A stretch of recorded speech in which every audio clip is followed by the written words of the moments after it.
कुलदीप बिश्नोई क्यों छोड़ के गए कांग्रेस पार्टी जी सर?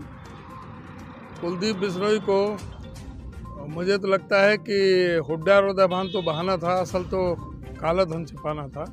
लेकिन उन्होंने जो मुहिम छेड़ी और वो एक बहाने थी, असल में तो उनकी डील पहले ही हो चुकी थी। देशी भाषा में लुढ़कना लोटा बोलते हैं।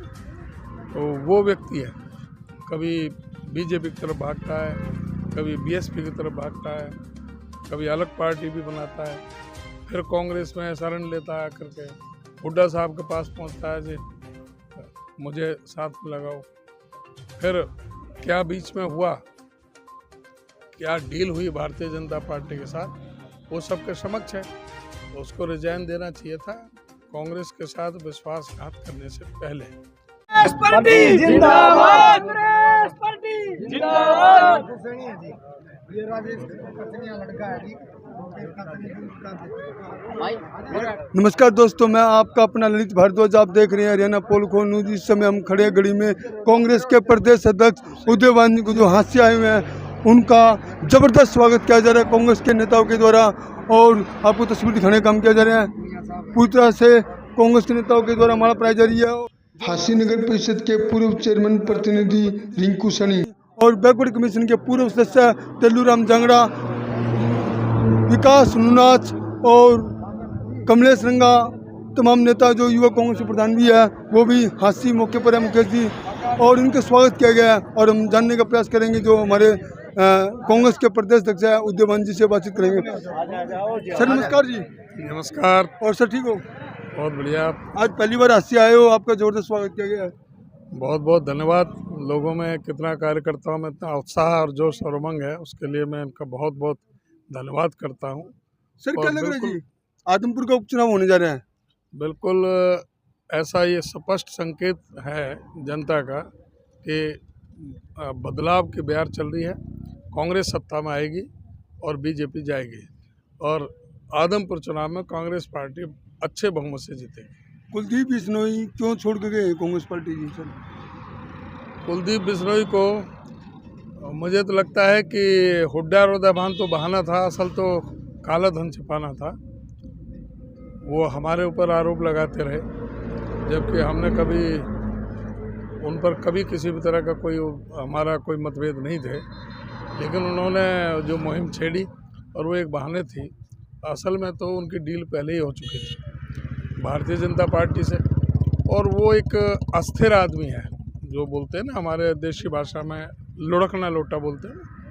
तो वो व्यक्ति है, कभी बीजेपी की तरफ भागता है, कभी बीएसपी की तरफ भागता है, कभी अलग पार्टी भी बनाता है, फिर कांग्रेस में शरण लेता है करके हुड्डा साहब के पास पहुंचता है जी मुझे साथ में लगाओ। फिर क्या बीच में हुआ, क्या डील हुई भारतीय जनता पार्टी के साथ, वो सबके समक्ष है। उसको रिजाइन देना चाहिए था कांग्रेस के साथ विश्वासघात करने से पहले। जब उसने क्रॉस वोटिंग की, उससे पहले वो पार्टी से इस्तीफा देता, कहता कि मैं पार्टी छोड़ रहा हूँ, लोगों का मैंडेट लेता दोबारा से। आदमपुर की जनता के साथ विश्वासघात किया और पार्टी की पीठ में छुरा घोंपने का काम कुलदीप बिश्नोई ने किया। कहा जा रहा है कांग्रेस ने आदमपुर को घेर लिया है। कांग्रेस पार्टी पूरी तरह से, आदमपुर पहले से भी कांग्रेस का गढ़ रहा है और आदमपुर में कांग्रेस की जीत निश्चित है। ये भी कहा जा रहा है कि बीजेपी के कुछ विधायक कांग्रेस के संपर्क में हैं। अब ये तो समय बताएगा। अभी जो ना ऐसी बातों के लिए जब तक कोई सबूत ना हो, कोई बात कहना ठीक नहीं है। अच्छा, इसके अलावा जो कुलदीप बिश्नोई है, उन्होंने साफ तौर पर कहा है कि वो भव्य को मैदान में उतारेंगे। भव्य को उतारे, खुद उतरे, उससे कोई फर्क नहीं पड़ता।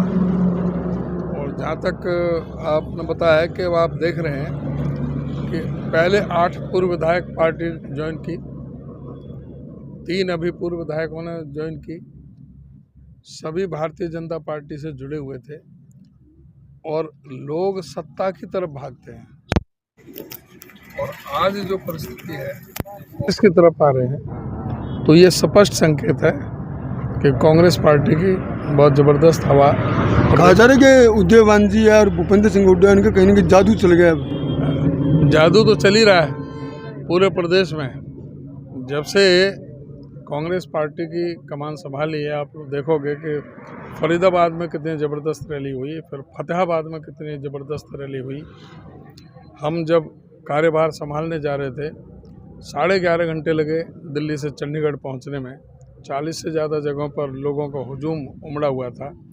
पर अभी चिंतन शिविर में और जो अभी अभी आज़ादी गौरव यात्रा जो हुई है पूरे प्रदेश में, कितना बेहतरीन उसका रिस्पॉन्स मिला सारे प्रदेश में। इन्होंने जो घर घर तिरंगा जो यात्रा थी वो खुश हो गई। उसका बिल्कुल कहीं उसको कोई नाम लेवा नहीं था। आज़ादी गौरव यात्रा जो कांग्रेस पार्टी की निकली, उसने पूरी तरह से मामला पिक्चर साफ हो गया हरियाणा के अंदर। मौजूदा प्रदेश सरकार है बीजेपी और जेजेपी गठबंधन की, ये किस प्रकार कार्य कर रही है हरियाणा प्रदेश में? नहीं, इनका वो अपने अपने ढंग से तैयारी करते हैं, इनका कोई वजूद रहा नहीं। जेजेपी ने तो पहले ही अपने आप को गिरवी रख दिया। जेजेपी बीजेपी के खिलाफ वोट लेकर के आई थी जब तो ये जमुना पार की बात करते थे। आज जेजेपी की जो कमज़ोर नस है वो बीजेपी वालों के हाथ में है, क्योंकि सारे ज़्यादातर जो घोटाले हुए हैं वो उन्हीं महकमों में ज़्यादा हुए हैं जिनमें दुष्यंत चौटाला है। चाहे वो रजिस्ट्री घोटाला है, चाहे शराब घोटाला है, चाहे वो धान घोटाला है। सर, शराब घोटाले की बात आई है कि जो दिल्ली में है ससोदिया, वहाँ भी छापे पड़े हैं, तो हरियाणा में डिप्टी सीएम पर आरोप लगाए जा रहे हैं। तो यहाँ पर तो सरकार, जहाँ बीजेपी की सरकार है वहाँ सीबीआई और इनकम टैक्स या कोई ईडी वहाँ पर नज़र नहीं आती। वो तो पहले एक रूलिंग पार्टी का, भाजपा का एक हथियार बन करके रह गई है। आज ईडी सीबीआई इनकम टैक्स की इनकी क्रेडिबिलिटी भी जीरो पर पहुंच गई है, क्योंकि लोग ये देख रहे हैं, तमाशा देख रहे हैं। आज अघोषित इमरजेंसी पूरे देश के अंदर लगी हुई है। आज हर एक संवैधानिक संस्थाएं अपने अस्तित्व के लिए लड़ रही हैं। कांग्रेस पार्टी आदमपुर का उपचुनाव जीतती है, उसके बाद क्या सरकार गिर जाएगी हरियाणा की? आदमपुर का चुनाव जीतने के बाद में एक इतना भारी आप देखोगे कि पूरे प्रदेश के अंदर, और ये मजबूर हो जाएंगे, ये जेजेपी भी बीजेपी छोड़ के जाएगी और बीजेपी की जो आप कह रहे हो वो सारी चीज़ें संभव हैं। धन्यवाद। ये थे कांग्रेस के प्रदेश अध्यक्ष उदय भानु ने साफ तौर पर कहा कि विधानसभा के जो उपचुनाव होने आदमपुर, उसके बाद कुछ न कुछ हरियाणा की राजनीति में बड़ा बदलाव होगा।